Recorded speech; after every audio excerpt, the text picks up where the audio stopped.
Bem, o JavaScript é uma linguagem de programação e toda linguagem de programação ela tem a questão das variáveis. O que é uma variável?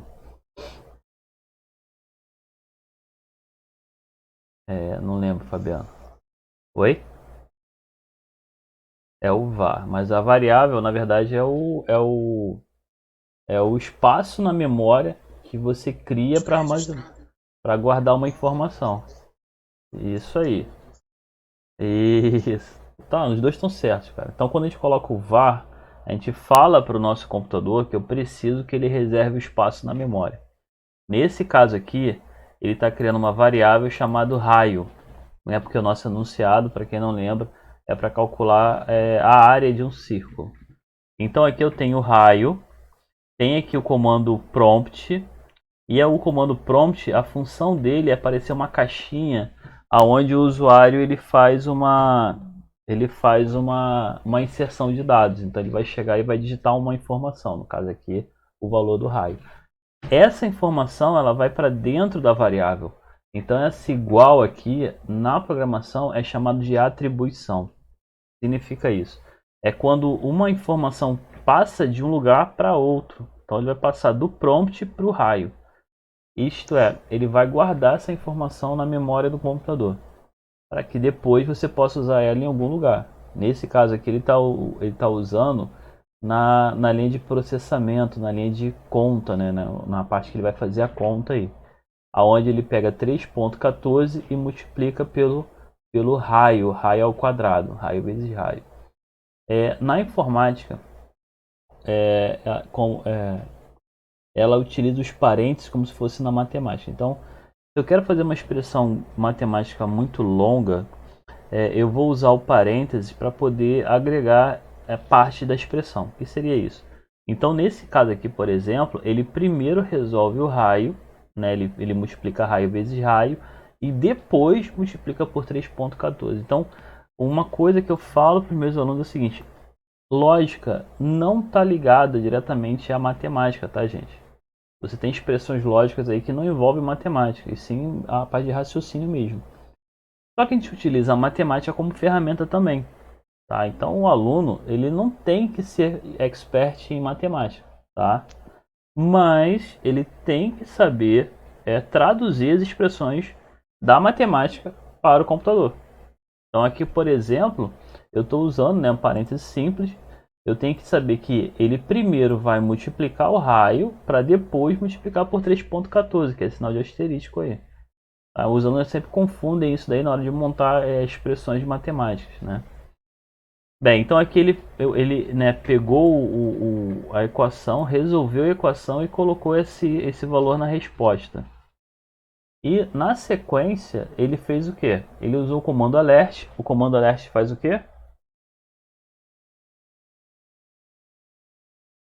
Cria uma caixinha. Cria uma caixinha.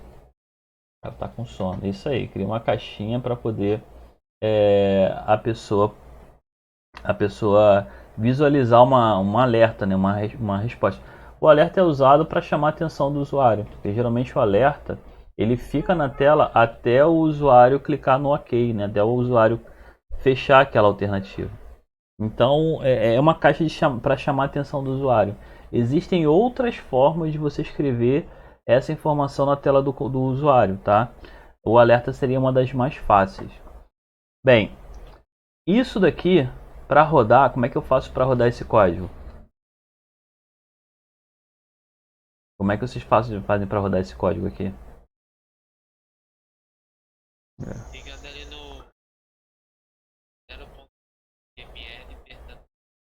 Isso aí, você clica aqui no botão aqui no nome do arquivo, né? Pode ser aqui também, tá do lado. Aí aqui no Linux é Open Content Folder. No Windows é Review em Explorer. Mas a tecla de atalho é a mesma, Alt Ctrl R.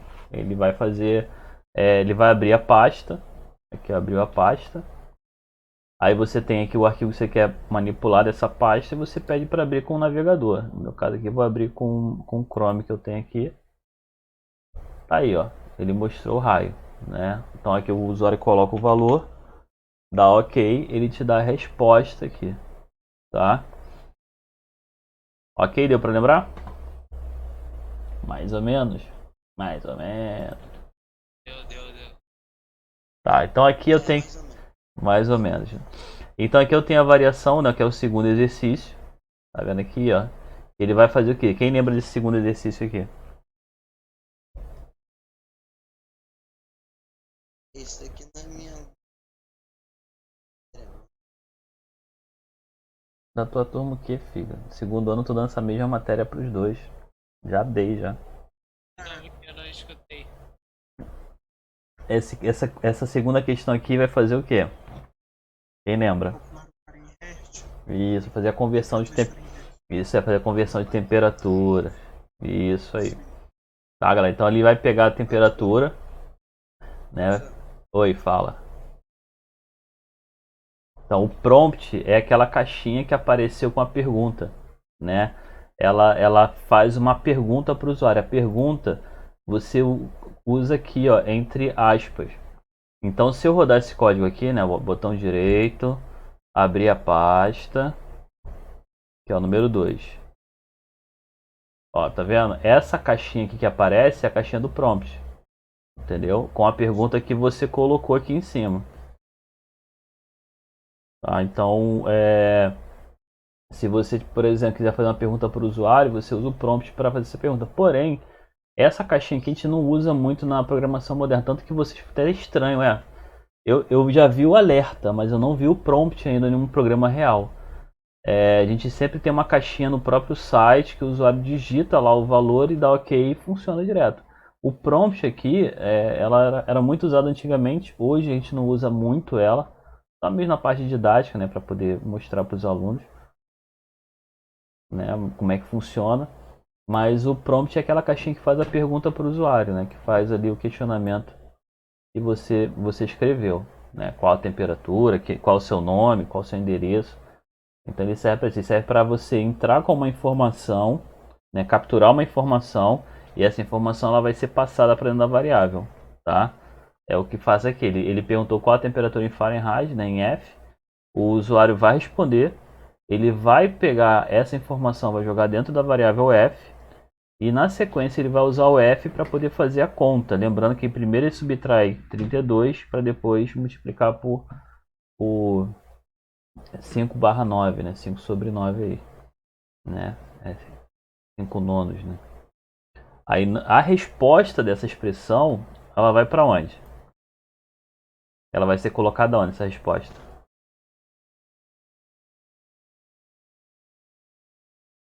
No alerta não, colocada em C. E o C vai ser usado aqui no alerta, ó. Como assim? O alerta aqui ele está fazendo o que? Ele está juntando tanto o texto que você tem, mais o conteúdo de C, o conteúdo da variável. Vou dar mais um zoom aqui para ver se vocês conseguem enxergar melhor. O pessoal está dormindo. Aqui, ó, o alerta, ele mostra uma caixinha de alerta na tela, uma caixinha de aviso. Aí você tem aqui o texto, mais, isso aqui ele está juntando as duas partes, né? Somando mesmo, a variável C. Aí nesse caso aqui ele mostra o quanto que ele recebeu, o valor da equação que ele recebeu. Então, se eu botar aqui uma outra equação, botar uma soma, por exemplo, ele vai calcular e vai colocar em C. E C vai ser mostrado dentro do alerta. Tá? Então, aqui eu tenho a premissa básica da programação, que seria o quê? Eu tenho a entrada de informação, né? Todo o sistema ele precisa de uma entrada de informação, precisa de uma informação inicial para ser ou startada, né? Ou iniciada, ou manipulada. Essa informação ela vai ser processada, ela vai ser manipulada, né?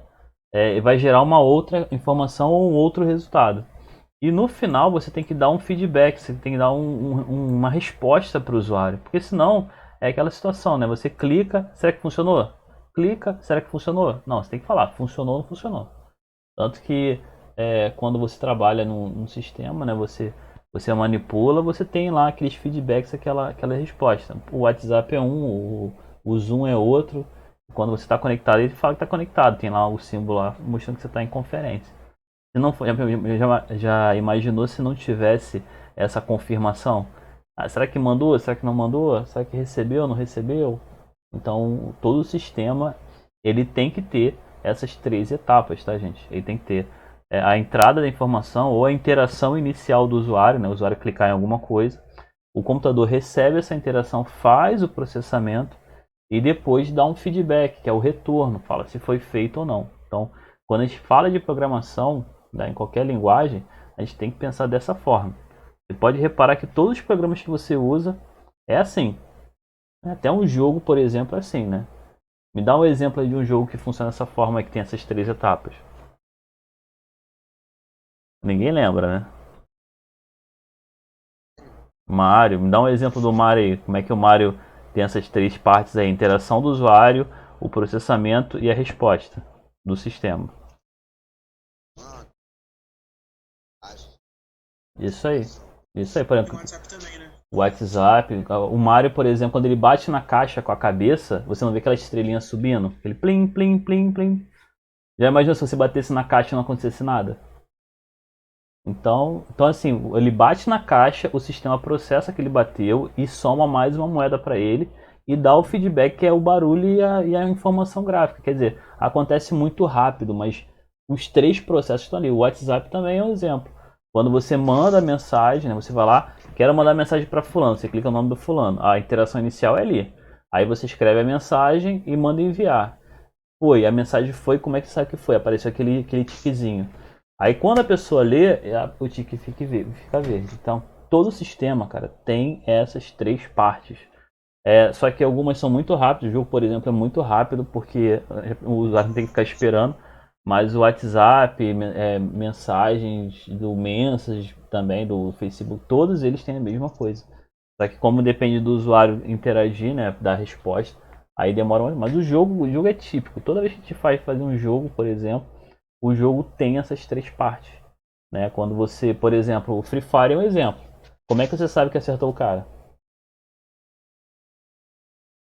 Porque ele morre, tu dá um tiro nele e ele morre. Aparece o dano, aparece aquele dano tiro. Então quando você né, aciona lá o tiro, por exemplo, né, o, o mecanismo lá de ação, que é o tiro. Aí o item acerta lá o personagem, né, o player te dá um ok que foi acertado. Aí você ganha desempenho, ganha alguma coisa, e o play também percebe que foi atingido, entendeu? Então tem ali uma interação entre os personagens de entrada, processamento e saída. E isso acontece o tempo todo, entendeu? Só que, como eu falei, o jogo é muito rápido, aí você não percebe. Em programas mais de mensagem, por exemplo, o WhatsApp, fica mais claro isso daí. Tá? Então, quando a gente começa a falar de programação, não falo só no JavaScript, nós temos que pensar nessas 3 formas, tá, galera? Então, tenta lembrar aí, quando você olhar um jogo, olhar um programa, qual é o item inicial, o que faz acionar o item, qual é o processamento, como é que o sistema recebe essa informação e manipula essa informação, e qual é a resposta para o usuário, como é que ele dá o ok, ó, ok, recebi, tá feito, passou de fase, entendeu? É assim que funciona. Por quê? Porque isso é a lógica. A lógica não é só você chegar e digitar código, é você entender como aquele item é feito. Então, por exemplo, se eu chego para você e te dou um bolo, tá? Como é que o bolo é feito?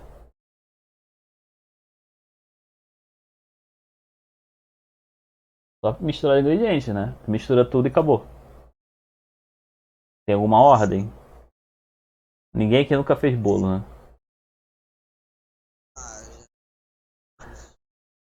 Ah, Então, mas por exemplo, omelete. Quem já fez omelete aqui? Acho que todo mundo já fez omelete. Aí você pega o ovo, taca no fogão, põe a frigideira, né? Exatamente assim. É isso aí, viu como é que você sabe? Então é assim que funciona. Então tem uma parte, tem um procedimento que você tem que seguir, entendeu? Então eu tenho que primeiro ter o ovo, depois ter a frigideira e depois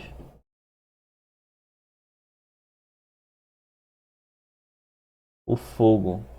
Se algum deles faltar, eu não consigo processar e gerar uma resposta que seria o omelete.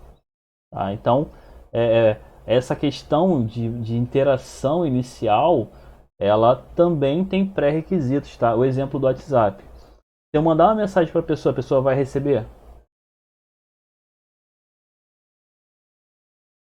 Se eu mando uma mensagem no WhatsApp, a pessoa vai receber?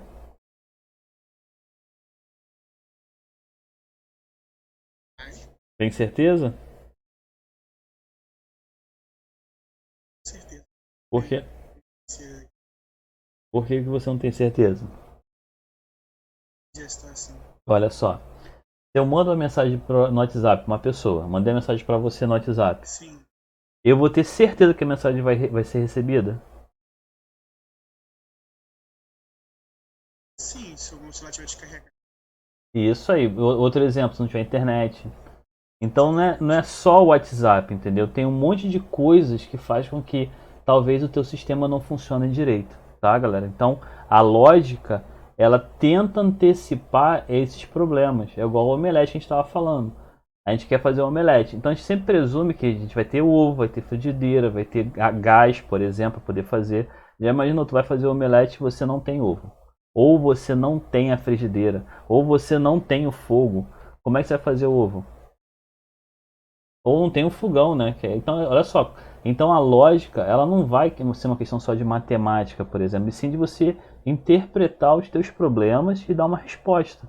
Então, se você não tem o ovo, vou ter que comprar. Se eu não tenho a frigideira, vou ter que comprar ou pedir emprestado. Se eu não tenho o fogão, eu vou ter que arrumar um fogão, vou ter que pedir emprestado um fogão, ou vou ter que ir na casa de alguém que tenha um fogão. Então, esses sis que vão acontecendo, eles têm que ser previstos na programação.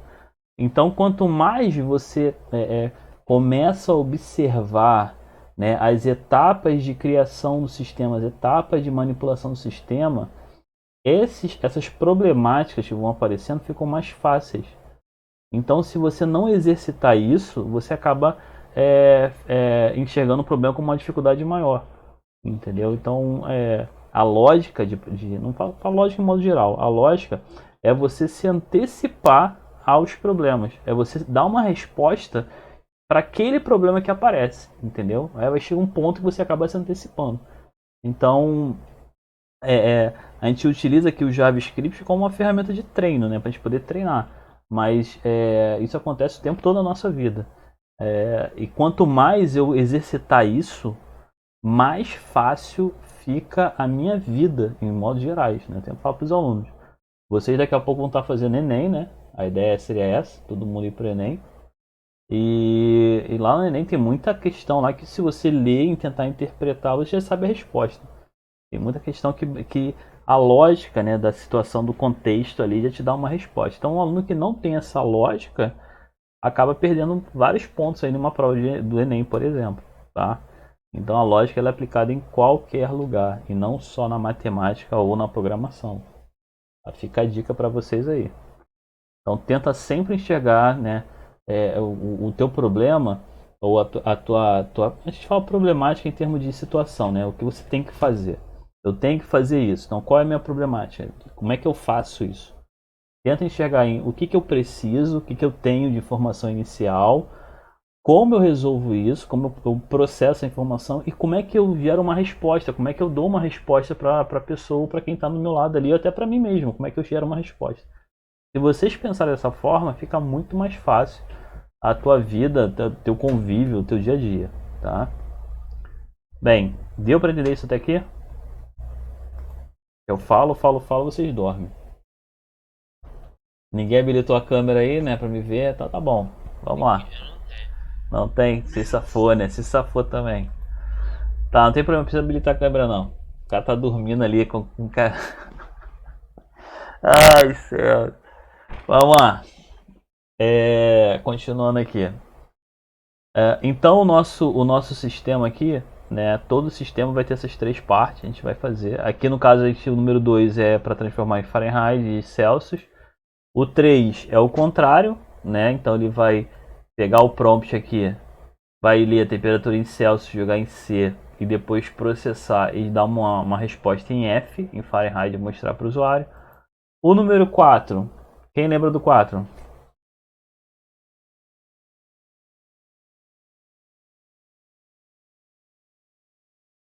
Isso aí.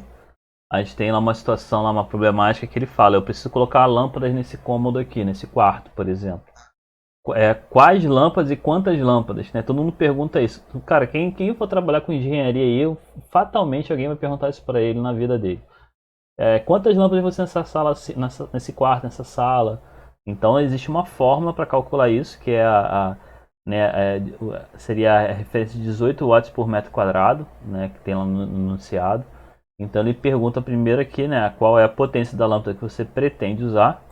Vou usar uma lâmpada simples de, sei lá, 15 watts, 20 watts. A largura do cômodo e o comprimento desse cômodo. Então a gente faz, né, nós descobrimos a área, que é a largura vezes o comprimento. Depois multiplicamos por 18. Por quê? Porque essa área aqui, ela vai ser dada em metros quadrados. Né? Então ele vai falar quantos quadrados tem naquele ambiente. Isso é quantos metros quadrados tem naquele ambiente. Né? Quadrados de 1 por 1.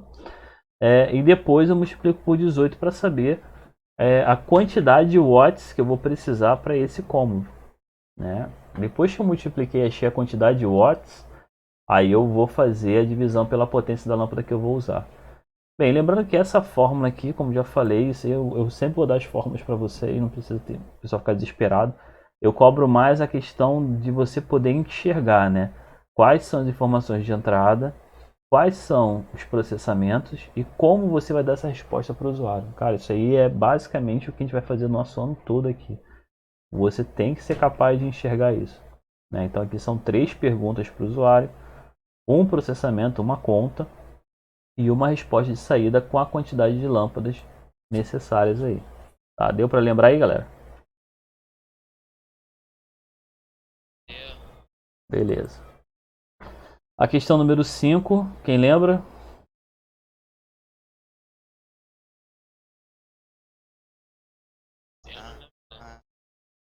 Isso, de azulejos. E você tem lá uma cozinha, uma área, e você quer colocar a quantidade de azulejo na parede. Então você tem que calcular aí. Lembrando que cada caixa vem com 1,5 metros quadrados de azulejo. A mesma premissa, ele acha as áreas, né, das paredes, né, da parede lateral e né, da parede lateral e da parede na lateral e do comprimento, né? As paredes que compõem, 2 paredes que ele compõe, acha a área e depois multiplica por 2 porque você tem 4 paredes. Então ele acha duas áreas, né? Acha ali o conteúdo que a caixa que ele vai usar, depois multiplica por 2 porque tem que dobrar esse valor. Mesma coisa, são 3 perguntas iniciais, um processamento e uma saída para o meu usuário. Eu acho que só fica mais complicado aqui quando você chega aqui na parte do odômetro, né, do carro, e você tem 2 respostas. Então aqui você tem, né, 4 perguntas, e nessas 4 perguntas você tem que ter 2 processamentos de 2 respostas. Uma para saber o consumo do carro, né, o quanto ele consumiu naquele dia, e o quanto o cara lucrou no dia. Né? Então, esse aqui foi um exemplo também que eu dei. Lembrando que esses códigos estão lá no nosso blog, lá no nossas apostilas, para vocês poderem baixar.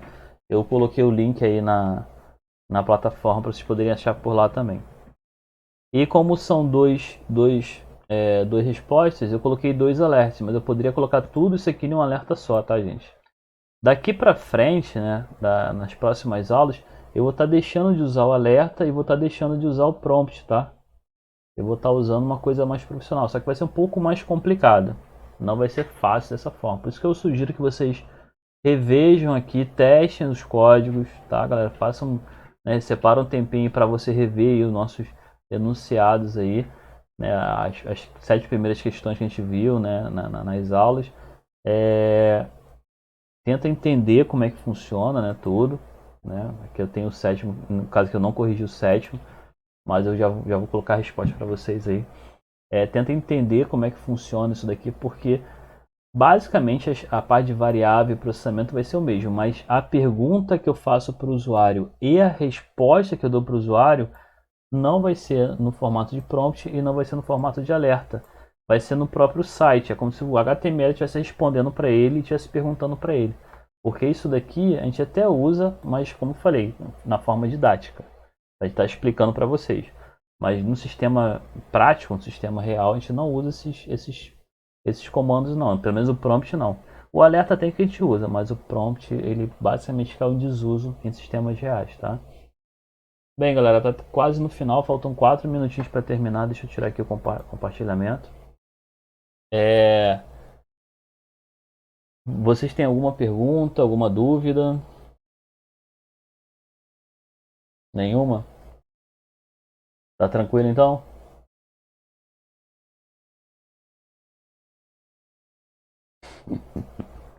Olha só, o que eu falo para meus alunos.